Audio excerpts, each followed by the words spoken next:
Halo semuanya, terima kasih sudah mengklik video ini ya. Oh ya, untuk episode kali ini kita akan membahas film Norway The Curse. Film ini menceritakan seseorang yang menyelidiki tentang aktivitas paranormal yang nanti berkaitan dengan ritual kuno Jepang yang memanggil roh jahat.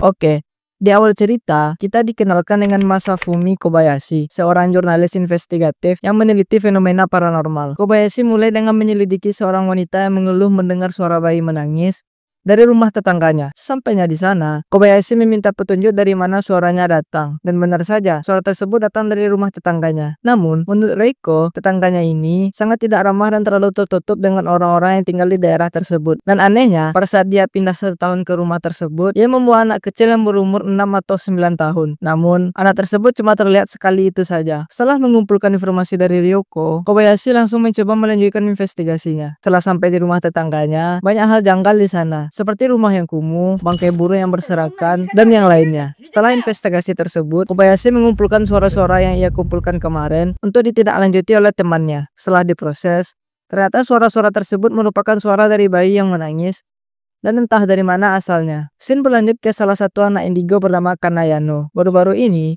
ia masuk dalam sebuah acara TV. Namun, keadaan mulai janggal setelah itu, karena mulai berperilaku aneh dan terkadang diganggu dengan hal-hal supranatural. Keadaan diperburuk dengan hilangnya Kana setelah semua kejadian misterius tersebut. Pada saat Kobayashi mencoba untuk kembali ke tempat Kana untuk mencari tahu tentang hilangnya anak ini, Kobayashi bertemu dengan orang tua Kana. Ia bilang kalau sebelum anak tersebut hilang, ada orang aneh yang rutin mengunjungi Kana. Orang tersebut menggunakan topi dan mantel yang terbuat dari aluminium foil. Walaupun begitu, Kana bilang ke orang tuanya kalau orang aneh tersebut tidak jahat, namun merupakan temannya. Dan tepat di hari Kana menghilang, di kamarnya terdapat kertas yang berisikan pola-pola aneh dan kata tolong di dalamnya.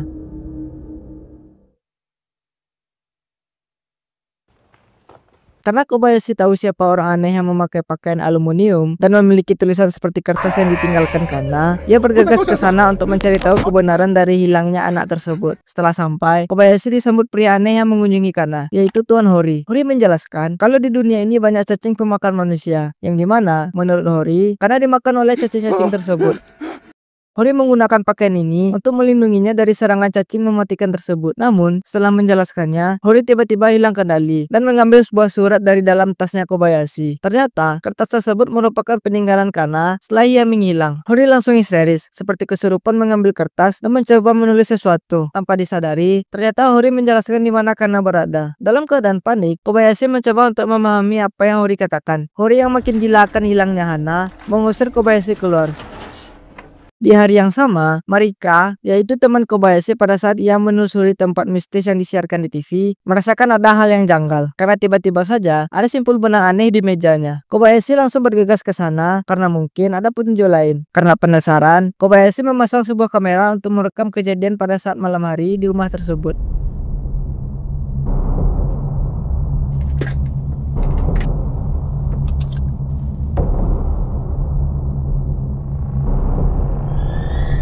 Ternyata, Marika lah yang membuat simpul aneh itu. Namun, ia tidak mengingat melakukannya. Bahkan, pada saat mereka menanyakan tentang suara keras yang berasal dari tempat Marika, tetangganya yang berada di atas tidak pernah mendengar suara apapun dari rumah Marika.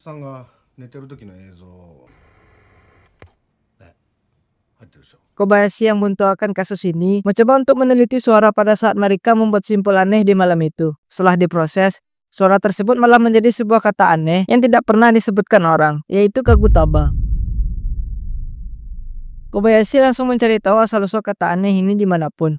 Mulai dari menanyakan ke teman-temannya, bahkan sampai menghubungi pakar dan cendekiawan kota. Dan setelah lebih dari ratusan orang yang dihubunginya, akhirnya dia menemukan titik terang. Ternyata ada orang yang tahu tentang Kagutaba. Kobayashi langsung bergegas ke Shikigami dan menghubungi layanan kota untuk mencari tahu tentang ritual Kamutaba. Untungnya, layanan kota memberitahu kalau ada salah satu peneliti sejarah desa Shibokage yang bernama Tanimura. Tanimura menyambut Kobayashi dan langsung memutarkan video bagaimana ritual tersebut dilakukan. Tanimura menjelaskan kalau dulu, Shimokage merupakan desa para penyihir. Desa yang mempercayai iblis yang selalu mengganggu manusia. Dan untuk meredakan amukannya, warga Shimokage mengadakan ritual Kamutaba untuk menenangkannya.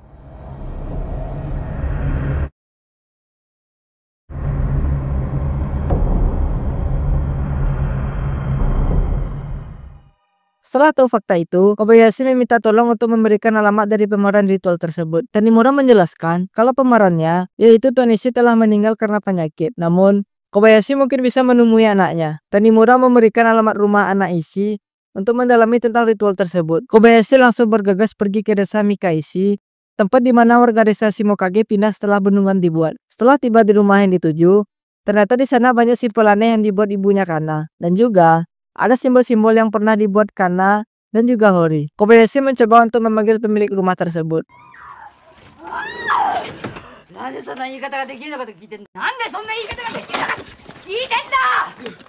Bagi yang lupa, dia merupakan wanita yang marah-marah di awal cerita ini. Di rumahnya banyak bangkai burung.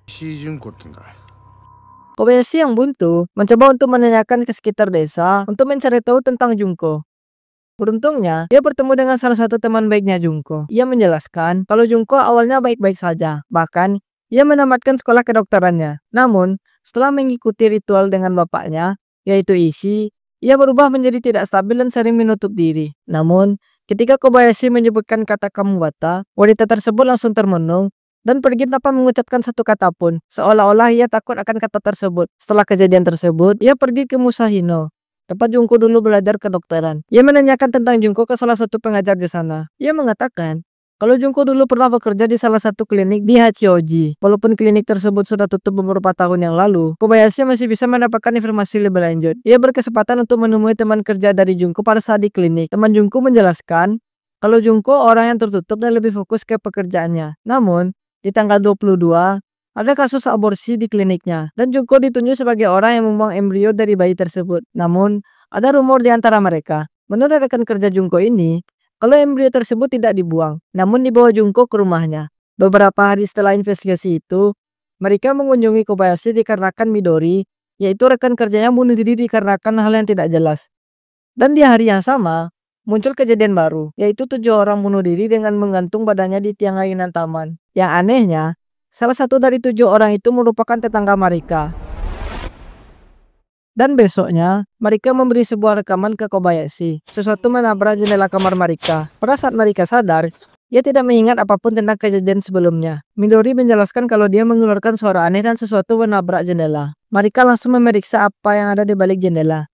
Ternyata, ada 4 burung yang menabrak jendela tersebut. Setelah menceritakan tentang kejadian itu ke Kobayashi, mereka merasa kalau burung tersebut merupakan tanda akan kematiannya. Kobayashi pun mengusulkan untuk membawa mereka ke Tuan Hori, orang yang memakai topi dan mantel aluminium. Setelah sampai di sana, Kobayashi menunjukkan wajah Junko yang pernah melakukan ritual Kamubata.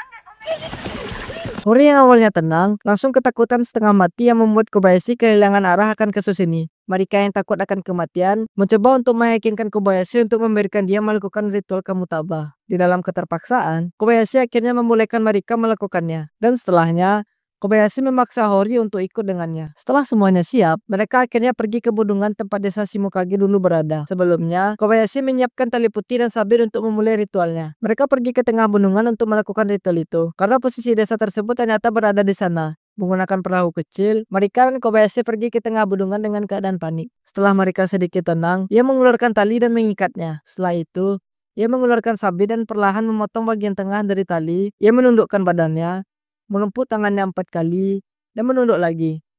Ternyata, setelah mereka melakukan itu, ia merasa lebih tenang dan nyaman. Tepat setelah ritual tersebut berhasil, Hori langsung berteriak dan memanggil mereka untuk pergi dari sana.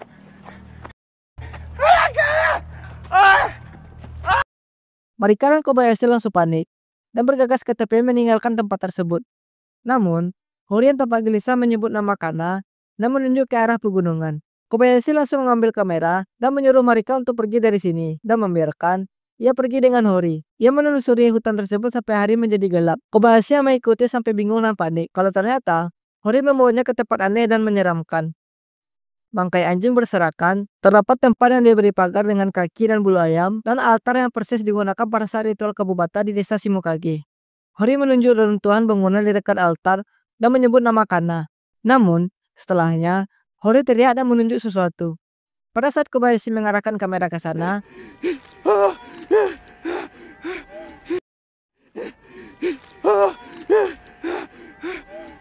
dan setelah kejadian itu, melanjutkan investigasi terakhirnya ke rumah Junko Ishii. Dikarenakan Dia perlu petunjuk akan kejanggalan semua ini. Setelah sampai di rumahnya, Junko tidak menjawab panggilan dari Kobayashi. Mereka memaksa masuk lewat jendela untuk memastikan kalau Junko ada di rumah. Namun, setelah diperiksa,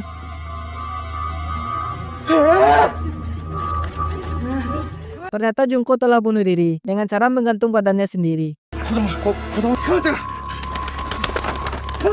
Anak kecil tersebut ternyata Kana. Mereka langsung menelepon polisi dan melaporkan semua kejadian ini.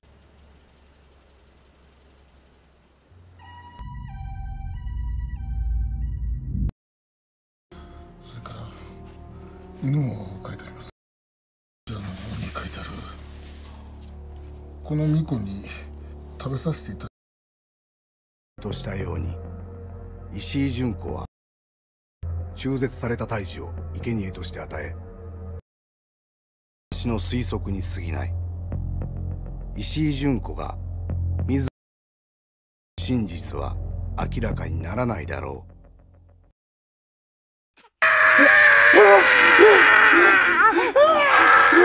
Setelah Kobayashi menyelesaikan dokumenter tersebut, Hori datang ke rumah Kobayashi membawa batu. Dalam keadaan panik, Kobayashi menanyakan kenapa dia ada di sini. Ternyata, Hori tahu kalau Kebo Bata telah hidup dan menjelma menjadi anak kecil yang dia tolong. Hori yang sudah menyiapkan batu di tangannya, bergegas untuk membunuh anak tersebut. Kobayashi yang tidak mengerti malah menghalangi Hori. Namun, setelah Hori menghancurkan wajah anak itu, anak tersebut langsung berdiri tegak dan di belakangnya terdapat arwah dari Kana. Di keadaan tersebut, istri dari Kobayashi mengeluarkan suara yang aneh. Dan beberapa detik setelahnya, Hori yang awalnya panik langsung terdiam dan langsung memukul Kobayashi tanpa alasan yang jelas. Dan setelahnya, Hori membawa anak tersebut keluar dan meninggalkan mereka berdua. Setelah insiden itu, Hori ditemukan meninggal dalam keadaan tragis.